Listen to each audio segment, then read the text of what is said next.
তো রবিবারে বিকেলবেলা আমরা একটু ঘুরতে এসেছিলাম, আমি আর হাজব্যান্ড, নদীর ধারে। জায়গাটা এত সুন্দর, নিচে নেমেছিলাম, দেখো এত সুন্দর হাওয়া দিচ্ছে, আর মন খুব ভালো হয়ে গেছিলো। আমি এসেই রিল করা শুরু করে দিলাম, কারণ অত সুন্দর জায়গার ভিউটা তো নিতেই হবে আমার, যেহেতু আমি রিল করি। খুব সুন্দর লেগেছে, আর সঙ্গে হাওয়াটা দিচ্ছিল, আর চারিদিকের পরিবেশটা খুব সুন্দর। তোমরা এলে বুঝতে পারবে এত সুন্দর জায়গা।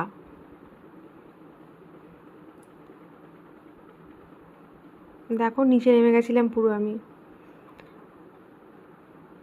চারিদিকটা খুব সুন্দর, খুব সুন্দর। দেখো নৌকাটা,